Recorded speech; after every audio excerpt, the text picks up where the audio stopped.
Good evening, one and all.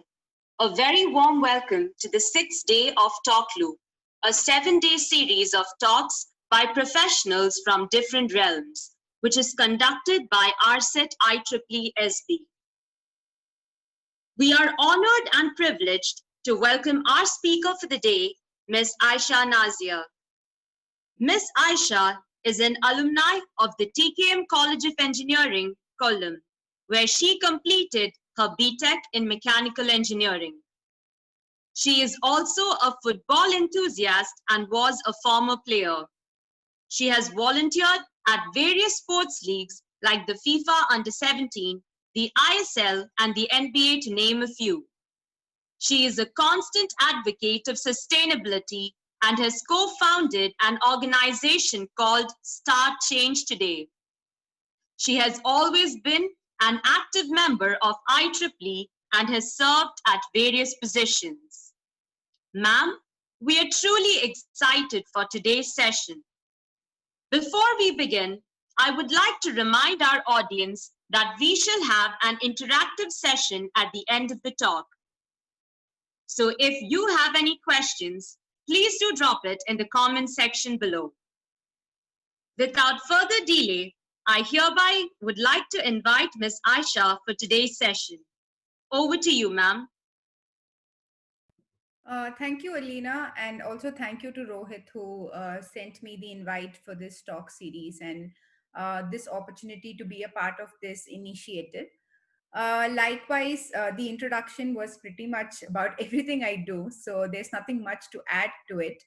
And what I've been told to speak to all of you listening today is about how being a mechanical engineer by education, doing mostly technology or engineering, domain of work, how did I end up in sports, or like the whole career perspective of working in sports.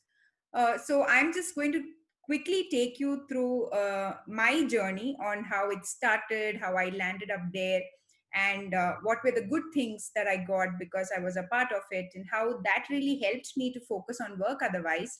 And also a bit on, it's easy to look from outside when people say that you work for sport because it's very exciting and it's a little on the high end in terms of the industry or in terms of the entertainment value. But otherwise, like every other industry, there are pros and cons. So I'm going to quickly take you through all of that, and I'll try to finish as soon as possible so that we can interact and I can answer to many of your questions. So basically, I did my mechanical engineering because I was passionate about that. And engineering was something I was not forced into.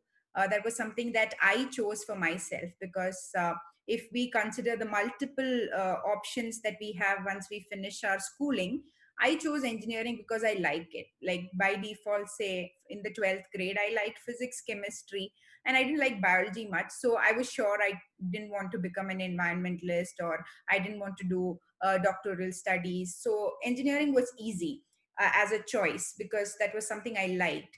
And then why mechanical engineering? Again, because I kind of did like a elimination process to choose the kind of branch that I want to study. Because electrical, electronics, computer science, these are things that my brain does not function in that way. Like I can't code or I can't like work on circuits. So that by default got cancelled.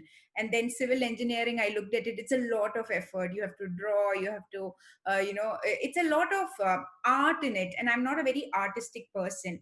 So then that was not an option. Chemical engineering I didn't want to do because I didn't want to do like a subdivision of engineering as my main domain. So then my only option was mechanical. And obviously I used to like cars. I am somebody who loves driving, so I made such silly reasons as my strong point to do it. And like everybody else, the engineering went well. And then in the final year, when we had placements, this company called Indian Oil Adani Gas, which is a joint venture between Adani and Indian Oil, happened to come to our college, and also CET, which is another college in Kerala, to recruit few engineers from the mechanical domain. So I happened to, get the opportunity to be of that placement drive. And to my I don't want to call it luck or anyway, because we had like a proper exam, we had an interview, we had different rounds, and after all of that, I was fortunate enough to get that position. So I was working as a mechanical engineer in this organization that I mentioned, and I was based out of Kochi. And this was happening. So before this, and my career was pretty much focused into that. Like, I wanted to become a mechanical engineer. I wanted to do mechanical engineering as profession, and there was no confusion. Like, I didn't even look at doing sports then, because I'm like, okay, this is what I wanted, and I've got it. So I was happy with it. And the only past history of sport is when I was in my third year of college, is when national games was going to happen in Kerala, after a long time. Like, it's been happening in different states. So in 2015 it was going to happen in Kerala, and I came to know about this from my college, because I just heard a few NSS volunteers tell me that national games is going to happen, and it's happening in Kerala, Kozhikode, Kochi, and many of the other cities like Thrissur, Trivandrum are the host cities, and they are looking for volunteers. But then I had no information about where will the volunteer notification come, where should we go. Obviously, I used Google, because it helps us understand what is happening. So I came to know that yes, they are definitely looking for volunteers, and I don't read newspapers. So then I gave this responsibility to my grandmother. I told her, listen, because she reads newspaper every day, I was like, there's this event called National Games Kerala 2015. So by any chance, if you see a notification which says that they're doing a call for volunteers or anything of that sort, please let me know. And obviously she's been like a constant support. So she found it out one day, and she immediately called and told me that, this is a notification has come in the newspaper. They're looking for volunteers with prior volunteering experience. And I had little bit of event experience with IEEE. Then I had done few conference experience with Ink Talks and NSS for like from the college part. So then I was like, I applied, I got through. So this happened somewhere in November. And then after this, we had certain induction program. They trained us about certain things, because the industry is different. And that was a very nice experience, because I was just a volunteer, like say 1,500 other people there. We were called facilitators, not volunteers. And I chose football because that is what I wanted to do, because it's a game I like. So I was like, might as well, volunteer for that part of the whole tournament. So then I chose football. I was there at the football venue, taking care of very, like, usual volunteering activities, like making sure the lists are done, making sure the food is ready for different people, like the match officials, the players, the people who come from, different agencies to monitor the game.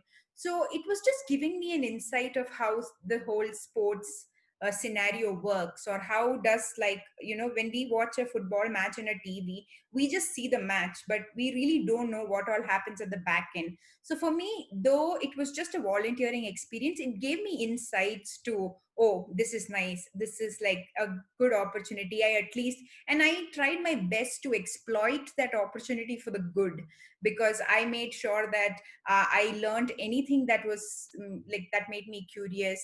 I made sure that I connected with the right set of people, and I got to get maximum information about different things, or the industry as such in India. So that was the only past experience I had. But that is again one out of the many volunteering things I did in college, and it was just a part of my resume, just like that. And then I moved to Kochi for my mechanical engineering job, and I was working. Nothing like sport even came to my mind, and that is when the whole rise of Kerala Blasters FC, which is known across the globe, in spite of it being a club in Kerala, in India, in a small place like that. So I came to know about this, and apparently one of my uncles used to play football. Like, he used to play professional football very long back. So once he came to Kochi, he took me to a gathering where he was meeting a lot of football players. I happened to meet a lot of them. And then I started going for every match, because I used to live in Kochi. And that was my way to knowing professional league, or how it happens. I didn't work on the payroll, or I didn't work as such for anything. I was initially a volunteer in one of the seasons, and that's all. But the what I tried doing is I tried to connect with the right set of people who have done sports management degrees, because it started exciting me to a level, but I was not sure whether I want to do it full time, because somewhere down the lane, being a mechanical engineer was what I loved.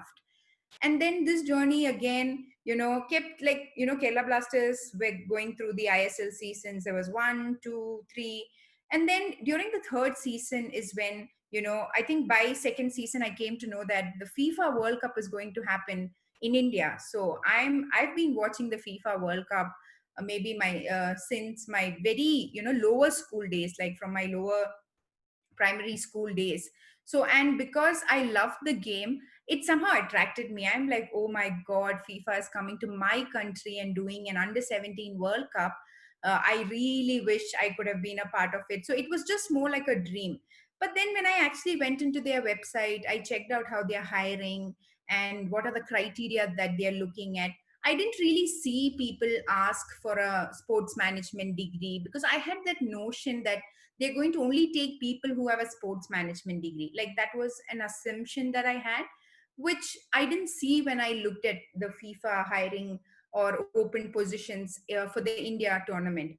And then I was like, okay, let me just wait. Then I started speaking to few people I know at Kerala Blasters, and also a few people I got connected during the national games who were from AIFF and other football entities in the country. And I told them that, see, something excites me, but then the question was, I was already working on a full-time job. I'm doing my work. It's a joint PSU kind of a job. It's secure. There's nothing to worry about. And it was a little confusing for me to take up a decision, but then I was just waiting for the right time. And then once they opened all the positions, I applied for, I think, 2 or 3 positions, which were like very junior roles. And it was pretty much, assistant to a so and so manager, or taking care of logistics and being an assistant to a particular venue manager. So I applied for such roles. And then obviously we had to wait, because their hiring process was like too long enough. And that's when I actually read about Mission 11 Million, which was an initiative which under 17 World Cup did alongside the tournament in India, in order to help grassroots football come up. So Mission 11 Million was actually looking at volunteers, like the way we volunteer for organizations like IEEE or any, college activities. And they didn't have any criteria. Like, you need to know football, and you should be somebody who can interact with schools and carry forward this campaign. It was more like a campaign run event across the country. And then, because it was a volunteering thing, I had the confidence that I have some volunteering experience, and I applied for it. And that was my, I want to call it my doorway to the under 17 World Cup, uh, the whole tournament as such. Because 7 months before the actual under 17 World Cup happened, I already started volunteering for Mission 11 Million. Its projects in Kerala. I was handling the state. So each state had a state coordinator. So I was able to interact with around 2,000 schools in Kerala in different districts. And most of it was voluntarily, because I do it outside my office time, or I travel in the weekends, or even if I have to travel in the weekdays, I take a leave. So, that whole thing, I think that was just a good opportunity I made use of, because then when I had my actual telephone interview, I could already give my interviewer certain insights of what I can contribute to such a big tournament happening in my country. And it's like a big dream for any football enthusiast to know that an organization like FIFA and a World Cup of that extent is happening in India, where football is still developing. So I try to make the most of that opportunity.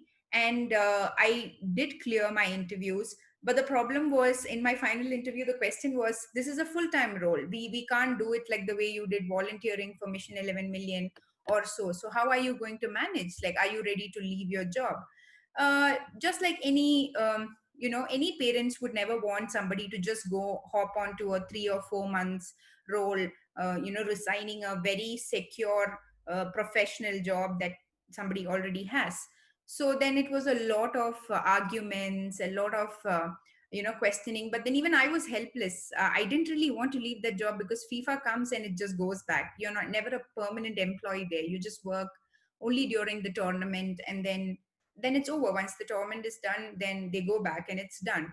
So it was a little confusing that way. But then I just gave it my try. I went and told one of our Kerala regional head project head that there's this opportunity and this is once in a lifetime. It's a 3.5 month role. Is there something that we can do about it? And obviously, because I had a good rapport with most of my colleagues at work, they all supported me and they said, why don't you just write a letter to our CEO and see if he's ready to, accommodate something like, maybe a sabbatical. So I didn't even know what sabbatical was until then. So they gave me options like this. They were very cooperative. They were feeling actually good about the fact that I got selected. So then we all, the whole of my Kochi team helped me. We drafted a really good letter. I also asked the LOC, the local organizing committee, which was formed in India for the tournament, to give me a letter saying that, I've been selected for this and it's one of the kind opportunity. And it's also for the betterment of the sports fraternity of India. And considering the fact that companies like Indian Oil focuses a lot on sports development, and even Adani sponsors a lot of Olympic athletes, we try to use all of this as components to why I really will be benefited from what I do in this 3 months, and what I will turn after this 3 months will actually make me a better professional at work as well. So it was more like I wanted to apply for a MBA school and I'm writing a statement of justification. I had to do that here. uh, just stating why this is going to be a different experience for me or why it's going to make me a better professional. I gave it a try. It went through a lot of processes. Obviously it doesn't go directly to the CEO. Like in any multi-level organization, it had to pass through multiple people. Then they had to do checks on how I am at work. Am I punctual? Because I was very new. I was hardly a year, just completing a year, and so all of that happened. And I think I was just too much into the way I wanted to portray the content, like about bringing patriotism in it, about bringing how this is going to help sports in the country, why a PSU or a company like this, which is of national integrity, should contribute one of their employees for this. I did everything I could do. I used all the sugarcoating words I can. And then finally, to my favor, it just worked. And they were ready to give me a 3 month sabbatical. And though it was like almost 4.5 months of work, they told me that the 1.5 month can be managed if I go work on a Saturday additional, or I can manage my holidays, and all of us have leaves. So I was like, I can take my leave for this. And I was in a way where I'm not going to take my leave in any case. If not, I was saving for this. So that really worked. Like, I never even thought that this would happen, but down there I really knew that if something like this was coming to my country, then I need a base to tell them that, I have so and so know-how. Not, it's not even expertise or knowledge. I just know how, I have the know-how of things, how it happens. And it's from like two volunteering experience or exposure to, let's say, the Kerala Blasters FC or the ISL or the national games football tournament that I did. And then after this whole experience gave me like a lot of learning. Learning as in, there were very silly things which we often miss out as an engineer. From there to, a lot of other things, like, we sometimes forget about a lot of things when we are in a closed environment, when we are in a very professional setup. But sports isn't like that. You're out there, you're, especially when it's an outdoor game, there are a lot of restrictions or refrains or challenges or hurdles that you face in your life. So for me, it was like a major learning process. But then the whole experience I had with Mission 11 Million really helped me understand that, because in Mission 11 Million, all the thing that we did was going to schools, making sure that they had a proper football ground, talking to the students there. Then we ran campaigns where we interacted with principals of different schools and physical education teachers, telling them why, getting kids involved in football is a great thing, irrespective of it just being a sport, the additional things that comes along. So for me, it was like an enormous learning process. And I had some wonderful volunteers, like the ones that you see in the photo. I had some really good people. Some were my college juniors, some were my friends from my hometown, some were people who just reached out to me when I posted, is anybody interested to volunteer for such an activity? And for me, this was really this is something I'm really proud of. Like, obviously the under 17 World Cup happened and I was able to contribute to that, but this is something that really touched me because a small team of so and so people from different states in India could take football to 11 million school kids. And I don't know when is the next time this is going to happen, but it was definitely a precursor to the development of football in our country. And then, like I said, I was inducted into a team where, I was taking care of the workforce. So we were part of the workforce team, and I was in charge of the volunteer, how they're segregated, the work.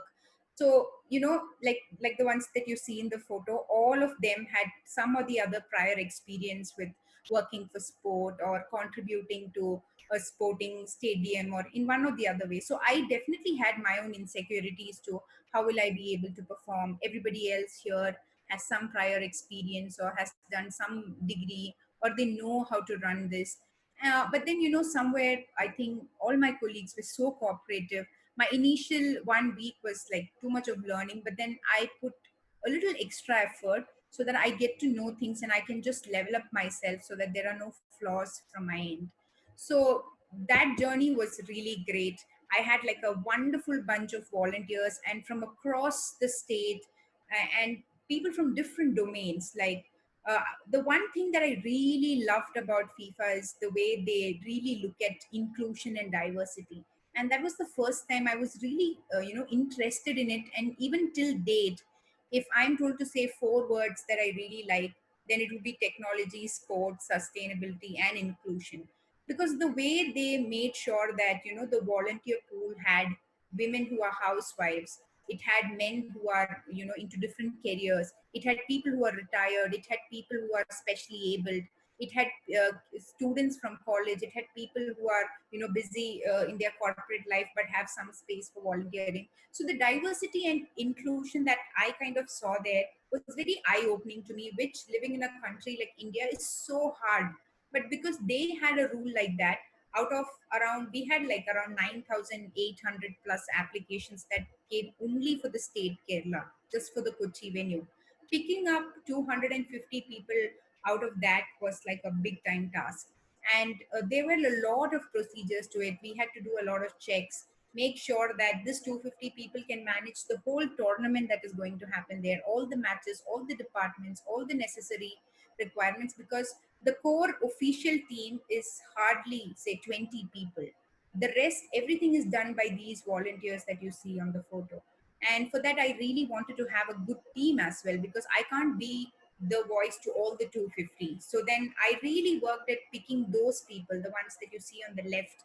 Those 8 people were like my lifesavers, but I was super careful in the way I picked up things that I didn't even realize that, I had a certain understanding about recruiting people or hiring people. This is something I learned in the process, and I understood that if you're somebody who can interact and who can make sure that the conversation is right, you can understand what that person really wants to do, then it's just the go. Like, never in my life or in my whole process did I think that I can be a hiring person, like that perspective of myself. But it was an amazing journey.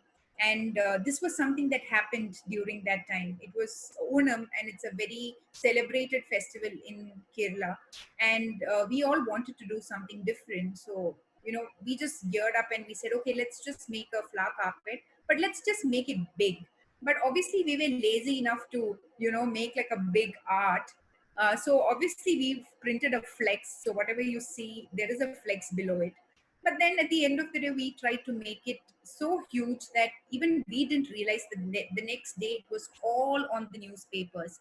There were so many other venues who were doing multiple activities, but this really caught up the fire and became very viral. The size of it, the whole idea of it, and it was the first time in history that any FIFA logo, be it World Cup, be it Under 17 World Cup, be it Women's World Cup, was made into a flower carpet. So it was just a small thing that we wanted to do, but then it really worked out. And the central team that we had, and also the venue wise team that we had, were very supportive.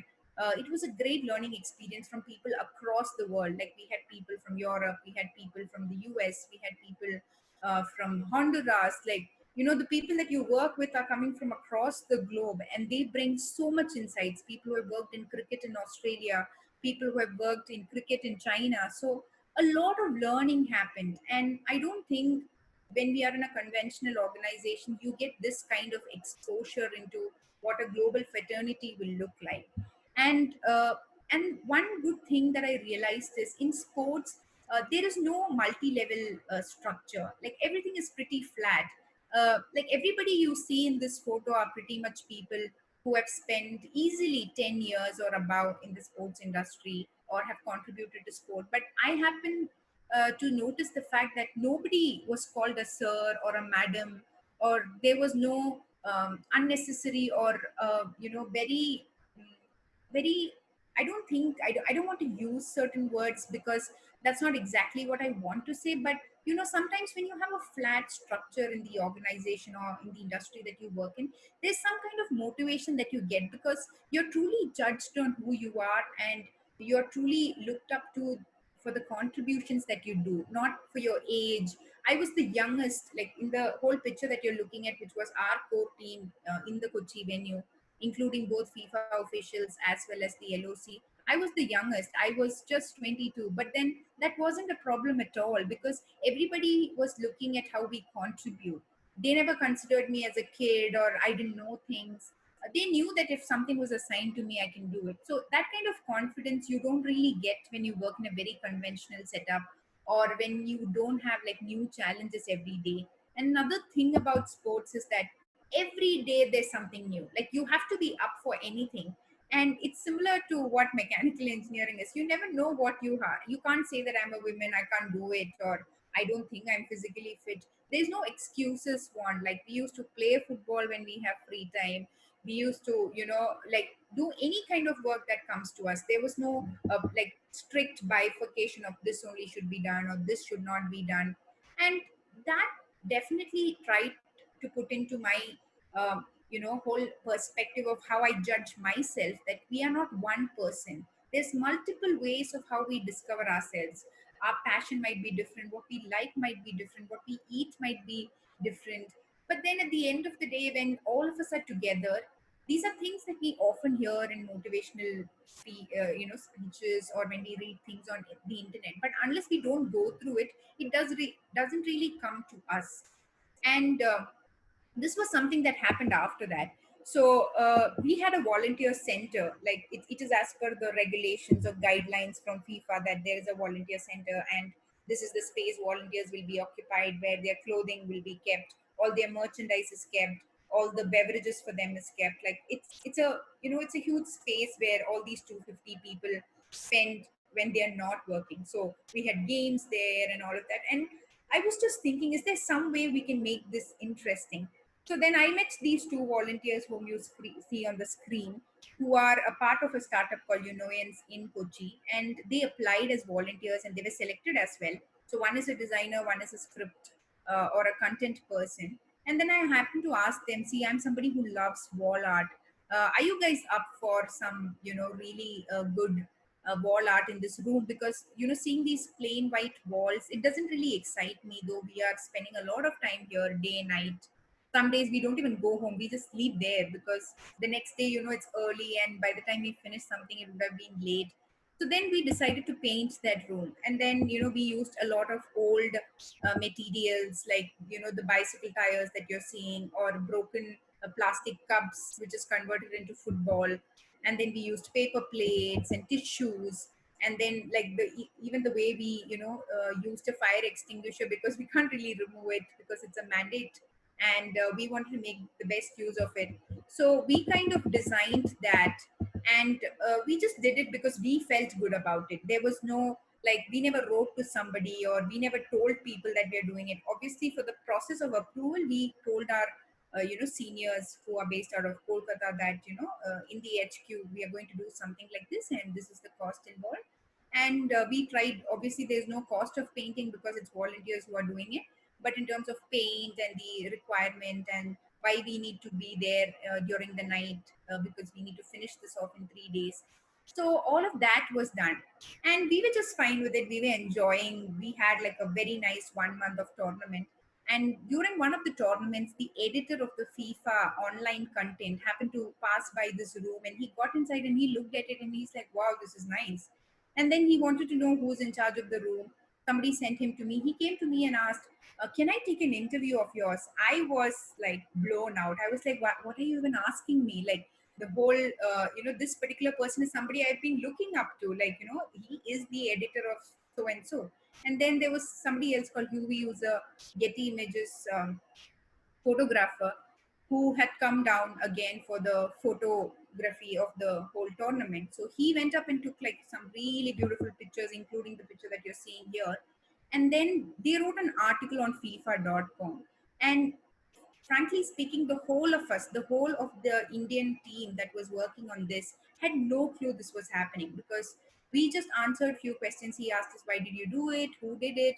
And then the next thing we see is this coming up on the internet. And we really didn't know how to react to it. We were so super happy that something that we did genuinely because we loved it ended up being something that's out there the world. So many people reached out to us saying this is really nice. And the whole volunteer experience that was given. There are so many world cups that happen across the world, but none of the volunteers really put their heart and soul into getting this done. And this was completely a very personal thing. Like, we didn't ask the association for any fund, we didn't ask for any external help except for permissions.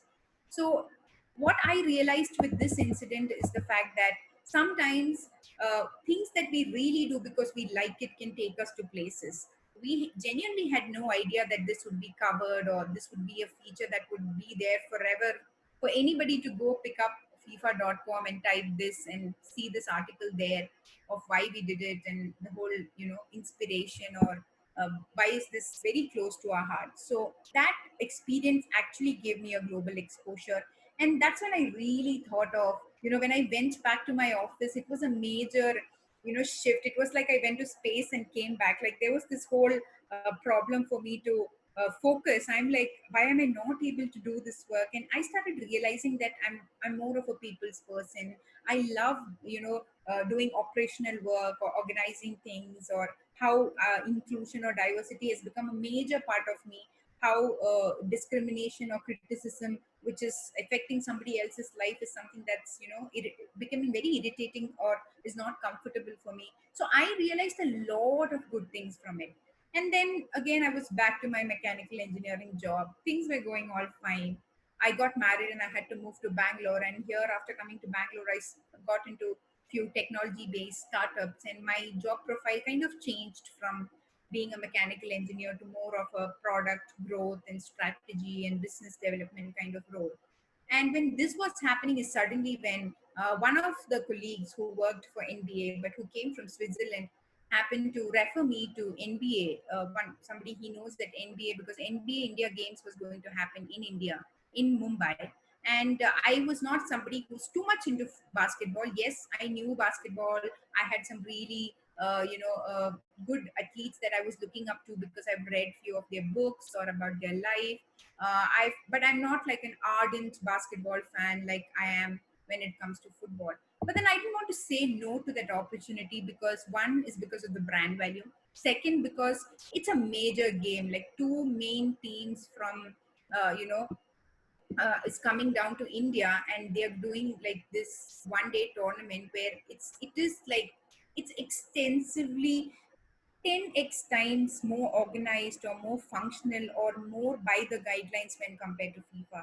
So this experience actually blew my mind, because with FIFA I set that as international standards, but then when I did this, I realized that is nothing close to what these people do. The way they make sure everything is like to the mark, the way they make sure that whatever we do is like perfect. Like, there is no option for a -1, or there is no option for a 0. It has to be up to mark, or it has to be perfect, it has to be correct.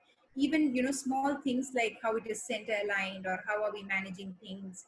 And considering that around 200 people flew down to India, via air, via chartered flight, via commercial flights, getting to know a lot of things, how this functionally happens when cross country events happen, meeting to know a lot of people who are at, like, people like director of security or director of international events is sitting with you and then just working, because like I said earlier, that whole flat structure of, people just appreciating you for what you know, or let's say many people didn't know, or weren't very okay using Google Forms or Google Sheets. So when I introduced and I told them that this is super easy, and it's easy because multiple of us can sit and work on it at the same time, asking them to move from Microsoft to this was a hard thing. But when they realized that it works, they were ready to accept it. They didn't care whether it's a 23-year-old saying, or whether she's just a new person into the industry, she's doing a basketball event for the first time.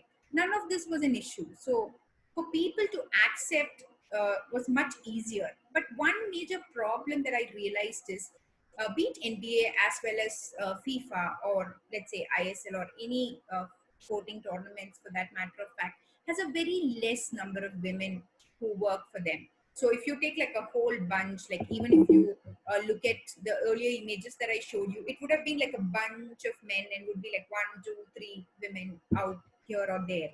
So that is something that was concerning for me. But then I was like, it would take time, like how people talk about patriarchy, how people talk about women empowerment, just like any other industry, it will take time. But with sports, there's a lot of differences. Like there's a lot of travel. From outside, it looks nice because you're able to stand with, very high rated athletes. You're working with in a very entertaining sector. You're working in a very money based sector where money is just flushing in the form of sponsorship and all of that. But at the end of the day, the whole point of how it's difficult is we don't have holidays. If you look at all the sporting events, it's pretty much happening on most of the holidays. So a holiday is not a holiday. Yes, after a game or two or after a season, there is a big gap that you get. But when it's actually holiday, that's not a holiday. And then there's a lot of travel. Like most people I know who work for sport do a lot of travel. Like they travel from one city to other, go there, work there. That night they travel to another city. So the amount of travel is too much. And certain things, this is like how we talk about going to space, you really don't know what will happen next, because something, the game is different, the way people play is different, nothing is predicted except for the flow. So anything can happen, anything can just pop out of nowhere, somebody can just get injured. So it is like a new day, like there's no routine there, it is not monotonous. Maybe the process or the flow that you do might be, but the overall work is not really monotonous. And obviously, because I did NBA and FIFA, my heart was now stuck into sport. And I was like, why am I juggling between a lot of other things? Like, if this is really what I want to do. And then I applied for ISL because basketball wise, there isn't much big leagues or anything. And at the end of the day, if you really ask me, I'm more of a football person. So then I applied my luck with ISL because now I do have certain things in my resume which says that, I have contributed to the um, sporting events across. Like I've done global ones, and like I said, the whole brand value of doing those two things was like a big major help when all of your other colleagues are people who have gone abroad and done a sports management degree, or are people who have been working in the industry in different forms for clubs or franchisees or for sporting management agencies. And like I said earlier, also the same problem, like women are very less, but sometimes the kind of value or the kind of operational attributes that women bring into really helps in better functionality. So like all the pictures that you look at, you will hardly see it will be like four of us or two of us, or but the whole fact of how we work together, again, they don't discriminate you as a woman. Like I've even felt this in my organization where I was an engineer, but here they don't really look at you and like, okay, you're a woman, so this is not happening.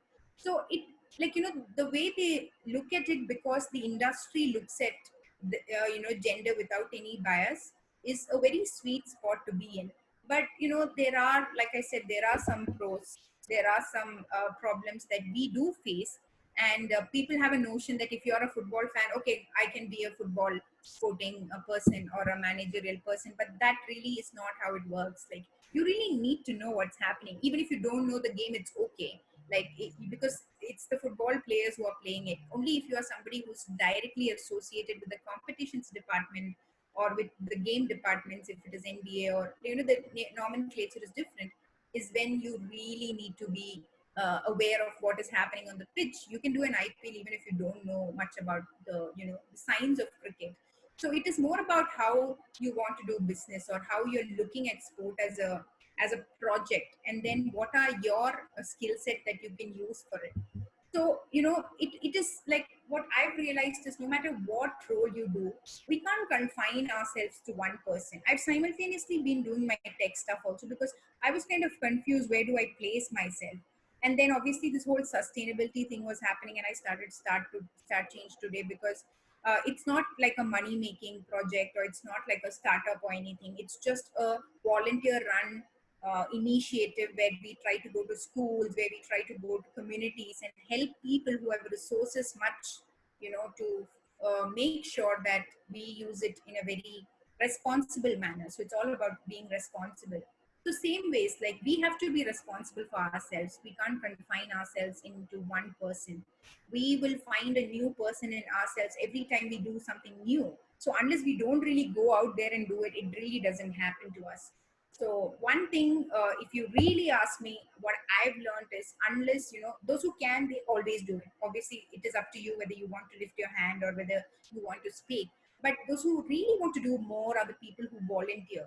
Like, if you're in a room and just something falls and there are 300 people in the room, you would have noticed that all the 300 don't run to it. So it is something that you need to build for yourself, to feel like moving and going and picking it. So it's up to you whether you want to be that category who is not interested to go pick it up, or you are among the other category who are concerned or are curious to really know what happened and go help, or whatever is required there. The action is later, but the whole it's like a feeling that you have, or it's more like a inhibit, like it's kind of an emotional journey also, because if you're not passionate, or if you're not emotionally connected to something, you don't really open up out there and just put yourself. So this whole selflessness, or the whole growth of you as a person, really puts you into that position. So if you ask me one question, the whole journey started because of few volunteering experience. But if you really ask me now, there are a lot of pros and cons to the industry, but it is definitely one major space where somebody can grow as a professional if they have the right skill set. So that's all from my end.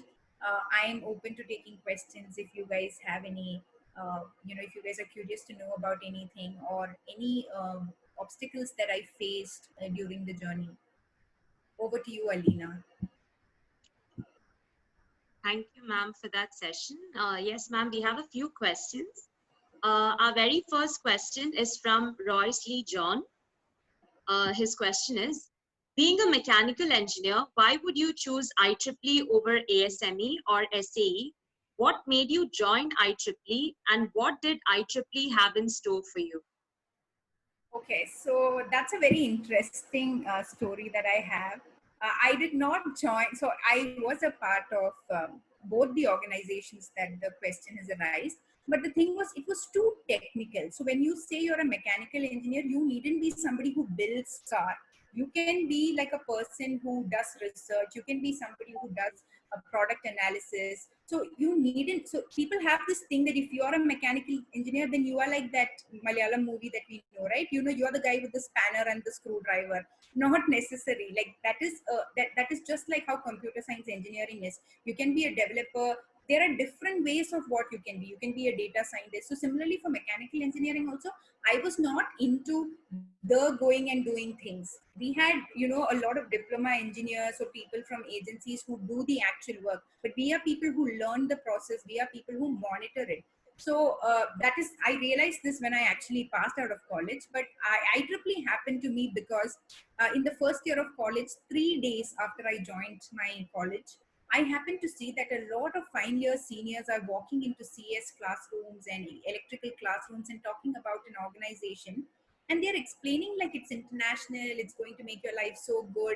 So I got out of my class and I asked somebody from the electrical batch that, who are those seniors, what did they come and tell you? So they said, there's an organization called IEEE, and they said it's for us, we have to pay so and so dollars, and then we become a part of it. It gives us a lot of opportunities. I walked up to them and I said, listen, I want to join. So unfortunately, one of my seniors said, no, this is for circuit branches or computer science branches. We don't really have mechanical engineers. I was disappointed. I went back to my hostel that day and I again Googled, and I found that when I opened, it was very coincidental that when I opened the first banner I saw on IEEE.org page was APJ Abdul Kalam's photo and saying that he's an IEEE fellow. And I'm an ardent person who follows APJ Abdul Kalam as a person, irrespective of him being an aeronautical engineer or not, like the way he thinks, his vision. So the very next day, I went to the same senior of mine and I said, if APJ Abdul Kalam can be an IEEE member and can also be an IEEE fellow, why can't I be? So then IEEE is a reason why I got most of my opportunity. For me, IEEE is two things. One is it's given me opportunities to network, to connect, to learn the process of conducting events, like even doing a webinar like what Alina is doing today cannot be done by a lot of people who have never done it. So unless you don't do it, you don't get practice. So for me, that was like a very in terms of becoming social, like from being a very extrovert person, very outspoken, having the right concepts to talk about it, losing your stage fear, being out there doing things, that is one thing. The second thing is I was not completely into technology as a sector. Even at mechanical engineering work, I was more into site supervision, project management. Again, sports was happening. But if you ask me, I know most of the advancements in AI and ML. I know what is happening in 3D printing. I know why additive manufacturing is good, at least in terms of my industry, or I'm somebody who's really passionate about space. So, IEEE has given me the opportunity to meet NASA scientists like one on one, not even online, like sit with them on a table and talk to them, which I don't think any other organization will be able to give me.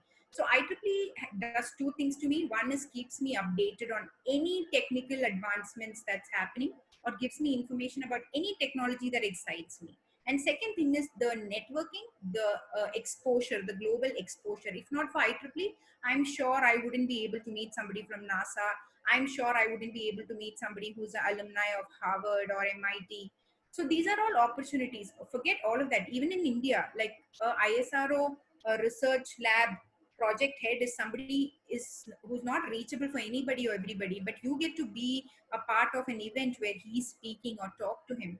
So IEEE definitely is one major source of who I am today. Like I give it all back to IEEE as well as IEDC, which was another cell in my college, which is the entrepreneurial cell, which came out of Startup Village and Kerala Startup Mission. So these two definitely were reasons why I volunteered or why I was interested in going out there, going to the internet and finding out what I really want. Okay, ma'am. We have our next question from Gokul Krishna M. What's the best way to find volunteering or similar opportunities in Indian football industry? Okay, so Indian football industry is not like the cricket industry or let's say any other industry for that matter of sake. It's growing. Like yes, the Hero I League has been happening for ages, but the Hero I League doesn't really have like a lot of volunteer process and prospects to how people can enter as a fresher because it's been there for like ages and people like focus on it in a way that it's very if you consider it as a human being, it's a more introvert segment. But the moment ISL started coming into play, which is like a big professional league which is trying to become an EPL for the country, what happens is each club has volunteering opportunities. Like if you're from Kerala, there's one club. If you're from Tamil Nadu, there's one club. If you're from Karnataka, there's one club. So we have like 10 clubs, and all these 10 clubs are from 10 different states. So they take small because they really can't afford that much of a size of a team to function full time. They take volunteers for small things, like it can be registrations, hospitality, crowd management, or F&B, as in food and beverages department. So it can be small departments where you contribute, but this volunteering experience is your root. So you have to look at how you can contribute, and needn't necessarily be ISL or I League. You can start off with small football academies in your area. If there is a football academy, try seeing what you can contribute there. If you're a designer, try designing certain things for them for free, because you need to get a way into that industry. Just by sitting home and saying I like sports, you can't really get there. So you have to hunt for certain things at local level. So any sporting industry, if you see, be it even the president of FIFA, or let's say the director of NBA, when you go to their LinkedIn profile and look at their pedigree, you will see that they have taken up the ladder slowly. They would have been I'm not talking about one person, I'm just mixing up everything and saying that they would have been a physical education teacher in a school, they would have become a master's degree or something they would have taken, they would have started working for a local football academy, or then they would have taken up a local campaign or a project which is for grassroots. So they would have had their own climbing up the ladder in small steps, and that is where they reach. Nobody just goes to Harvard, comes out and becomes the president of a football organization or a sport organization, which is in a way good, because otherwise in most companies you will see that if you are out of a very prestigious institution, or if you have worked for one of the big fours in the in the professional industry, you just get your way done. But in sports, it's important that you know where you're coming from, you know the sport in your industry. So you have to be very familiar, you have to be an ardent follower, or you should have the right know-how of how things are. And like I said, just being an enthusiast is not enough.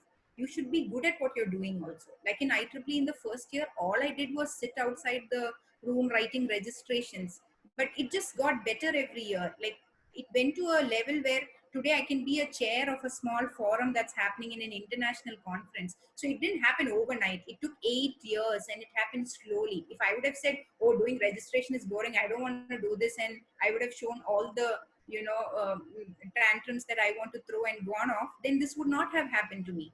So I just want to tell is, look at the internet. I'm sure everybody who's listening to this now are a part of the privileged Indian society, because you have access to a smartphone, you're able to watch this live on YouTube, so you have access to YouTube, and you also have internet connection. So if you have these three things, then trust me, you are one privileged human being living in India.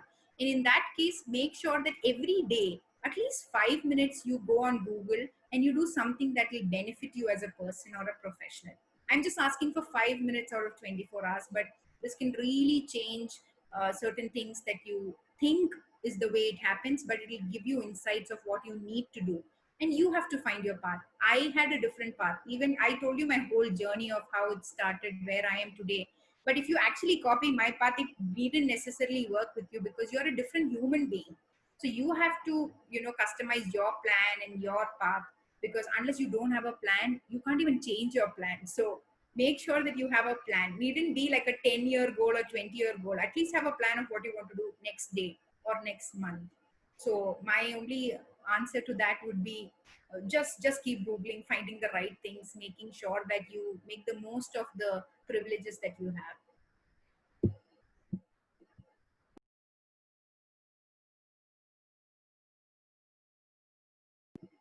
Alina, I'm not able to hear you.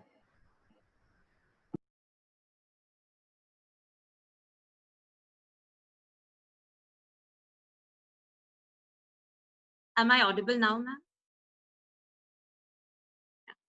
Ma'am, our next question is from Catherine Joes. Did you face any problems from your family? If yes, how did you manage it? Okay, so yes, for all reasons, I'm a Muslim. I'm from a very orthodox family, and these are all things that you keep hearing. Okay, so I never say this out when people ask me, is it because of this? Some people ask me, especially about religion. So I'm like, even if I was a Hindu or a Christian, or say for that matter of fact, any religion or from any background, the whole point there is the generation who are our parents did not have the exposure that we had. And also, like, look at my case, I am going to do a 3-month FIFA project, leaving something that is going to sustain my whole career and give me like a path forever, something, a brand value like Indian Oil and Adani Gas put together. All of this, obviously they are going to say no. And if I actually, and I really, when my parents gave me a no to all of my queries, what I did is I actually asked few of my IEEE mentors, I asked few of my college professors, because these are the people who can guide us, because these are people who have better exposure. Like my mother or my father might be great in their profession, but they needn't necessarily know what this is. So I reached out to the right set of people asking, is this a good thing for me to do? Or like the whole sabbatical plan that came in because I spoke to people. So what I felt is, yes, your parents will not let you do a lot of things, not because they don't want to see you grow, only because they are a little over concerned. So in the earlier generation, what used to happen is a lot of love came in the form of concern, but that necessarily needn't be the way you love people. Like when you eventually grow up, or when you become an adult, or when you eventually are married or are in a relationship, when you have adult friends, is when you realize that love and affection needn't always be concerned. Sometimes you have to let that person be that person to explore things. There are risks that will come. There are every time in during school, at least every time I used to not listen to my parents and go do something, I used to end up in problem. Okay, so if I would have taken that into my consideration and thought, oh my god, now because I'm not listening to that, I'm going and falling into the pitfalls of different problems, I would have never grown as a person. But I think you should just not regret what has happened, because you made a choice, you went and did it. It's okay. You will never hear anybody say, do before doing something, that it's going to be wrong, because somebody realizes it's a wrong thing only after they do it. Because I am never going to do something which I 100% know is wrong. So we are doing it because there's some tiny hope or something that attracts us to doing it. And then later, yes, for sure, it can be a good choice or a bad choice, but then you don't have to regret for that happening. It's just one more page. Imagine your life as a book, so it's just an additional chapter to your book, and then it just keeps flipping, because you have to keep going. You can't get stuck at that page. Like if you're reading one page, you won't keep reading that page. No, your past is like that. So what I feel is, my parents always had concerns about, they were very much focused into education, and I'm sure most of our parents are. They're worried about your scores, your grades, what rank you get in your engineering. So there were two things I did. I made sure that I did things so that they are also happy, because I know that when they're saying that a degree is important, that's very important. I see a lot of people go behind entrepreneurship now, dropping colleges. They are being told stories of Elon Musk, or about people like Bill Gates or Zuckerberg, where all of them left college. But what you're forgetting is, all of them left colleges where even getting an admission is like 10x times bigger or greater than the college that you are a part of, a country that you are a part of. So they already cleared something, and they are that in that position to start off something. So for us, a basic degree is mandatory. Like having a graduation degree is like equivalent to your 12th grade now, because if you don't have that, and like, see, a pandemic happened now, tomorrow anything can happen, an asteroid can come and hit the earth. No matter what happens, you should have something that to hold on to, right? Because businesses are things that will fail anytime, depending on the socio-economic factors around you, in your country, what's happening around the world. So it's very important that you have a degree with you, and you have certain skill sets that you can always value. I see a lot of people say that I have good communication skills, I am good at Microsoft Word, but don't even tell me that, because that's basics. If you don't know that, then you don't talk to me. You should know that, because considering you're an engineer or you're a person from this industry, you should be able to communicate. And many people take communication to language. Communication and language are two different things. If your English is bad, if you don't have an accent, if you can't pronounce word rightly, it's okay. But if you're able to tell something to me, and if I'm able to understand, then it's done. You are good at communication. So what I felt is, I've always tried to convince my parents. Okay, so my parents never used to let me go alone. Like solo trip was like a dream. So what I used to do is, I used to tell my mom, listen, I'm going to Mumbai for this event, so I will be going in the train, I will be getting down here. I just made use of internet to the maximum. I told her that if I miss my train, or if I miss my car that will come to pick me, then this is my option. Or this is the distance between this place to this place. I can do this. Or if this happens, this is the emergency contact. Like, you have to present your project plan to them, that they feel confident. It's just like you're going for investment. You present your project in such a way that your parents are like, oh my God, my daughter or my son has grown this big. She has the knowledge or know-how of how to go or how to do things. Then obviously they'll say yes. And even if they are not saying yes, what I used to do is, I used to just take the risk and I used to go do it. And once I finish it successfully, I come back and tell. If I've not finished it successfully also, I tell it in a very nice learning manner to them. Because sometimes just by hiding from them doesn't really help you, because at the end of the day, when something really wrong happens, you need your parents. Because nobody else, your friends, your teachers, your mentors, everybody is in their houses living their life. If it is something very personal, yes, obviously my friends have been a very big part of my life. but your parents are important. So it's very important the way you convince them, and convincing is a skill that you have to learn, and it varies from each mother and each father and each sibling. So I think it's up to you to figure out a hack of how to crack them, and you have to learn it at a very early age. By the time you're a teenager, when you have your hormones kicking, right at you, you're very curious, you're very bubbly, restless. Try working out your hack there. And if you haven't worked out then, try to work it out now, and try to convince them in a way that they are mind blown. They're like, oh my god, I can't do anything. And they might use words like, oh, I've lost hope in this girl. But it's okay, because you should be able to prove them. But don't use this for the wrong things, because then it will become a big regret in your life. So I would just say, just be you, explain to them what you want to be, give them solid 5 reasons of why this is going to help you, or why this will make you a better person or a better individual, or why this will help your career better, or why going for a event in Munnar, in spite of you studying in Trivandrum, is important, because it's going to give you an exposure from all over Kerala, which is not happening in your college. Or it will get you access to a lot of IEEE speakers whom you don't have access to otherwise. So give them very genuine reasons, and just convince them. That's all. I'm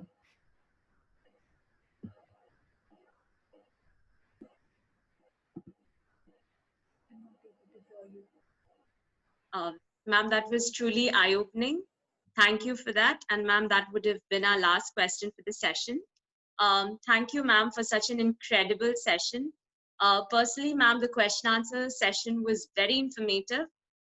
Thank you so much for taking out time from your busy schedule and sharing your experiences and giving us an insight into them. And also to the wonderful audience, thank you for being a part of today's session. Thank you all once again. Thank you, Alina, and thank you, RSETA IEEE for this opportunity.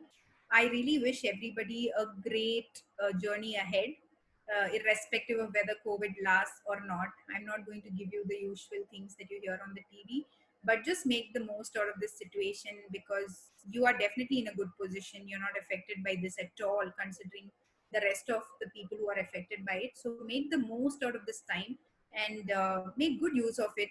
Listen to good people, and hats off to the whole team at RSET for bringing up something like this, where people are able to know real life experiences that they can learn from. So once again, thank you, Alina, thank you, Rohit, and the RSET IEEE for this great initiative. Thank you, ma'am.